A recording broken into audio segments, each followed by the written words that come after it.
సమస్యల పరిష్కారం కోసం కేసులకు భయపడకుండా ఉద్యమాలు చేయగలిగానంటే, పోలీస్ లాఠీల దెబ్బలను భరించానంటే, జైలుకు పోయానంటే సరస్వతి శిశు మందిరే కారణమన్నారు కేంద్ర మంత్రి బండి సంజయ్.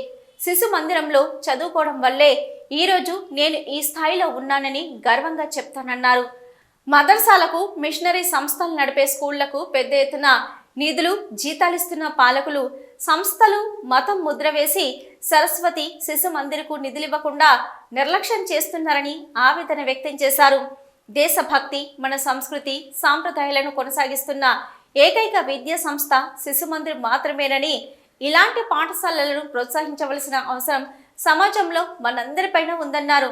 హుస్నాబాద్లో సరస్వతి శిశు మందిర్ పాఠశాల నూతన భవన ప్రారంభోత్సవ కార్యక్రమానికి హాజరైన బండి సంజయ్ కుమార్కు పాఠశాల విద్యార్థులు బ్యాండ్ మేళాలతో ఘన స్వాగతం పలికారు. విద్యాపీఠం దక్షిణ క్షేత్ర ప్రాంత కార్యదర్శి లింగం సుధాకర్ రెడ్డితో కలిసి సరస్వతి శిశు మందిర్ ఉన్నత పాఠశాల నూతన భవన సముదాయాన్ని ప్రారంభించారు. పాఠశాలలోని అన్ని గదులను తిరిగి పరిశీలించారు. మదర్సా, మిషనరీ స్కూల్స్ భవనాలు నిర్మించాలంటే రోజుల్లోనే పూర్తి చేస్తారు. వీటికి పెద్ద ఎత్తున నిధులిస్తున్నారు, పెద్ద ఎత్తున జీతాలిచ్చేందుకు ముందుకొస్తున్నారు. కానీ మన దేశ సంస్కృతి, దేశభక్తి పెంపొందిస్తున్న శిశు మందిర్ భవనాల నిర్మాణాలు పూర్తి కావాలంటే సంవత్సరాలు పడుతుందని, శిశు మందిర్లకు మతం ముద్ర వేసి నిధులివ్వరన్నారు.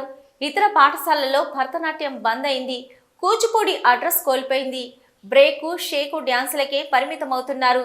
మన దేశ సంస్కృతి, సాంప్రదాయాలను కొనసాగిస్తూ దేశభక్తిని పెంపొందిస్తున్న శిశు మందిర్లను పాలకులు నిర్లక్ష్యం చేస్తున్నారని ఆవేదన వ్యక్తం చేశారు.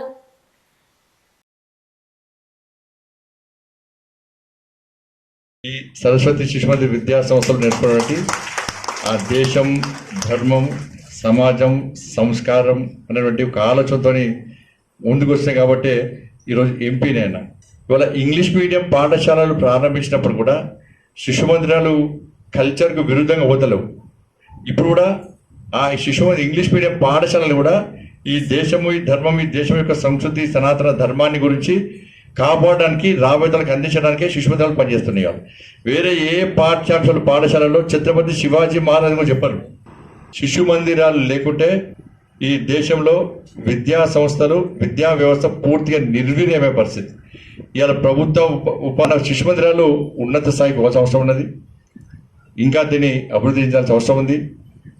మన సనాతన ధర్మాన్ని కానీ, మన సంస్కృతి సాంప్రదాయాన్ని, మన ఆచార వ్యవహారాలను రాబోయే తరాలకు వాస్తవ విషయాలు అందించాలంటే మనం శిశు మందిరాలను ప్రోత్సహించిందిగా.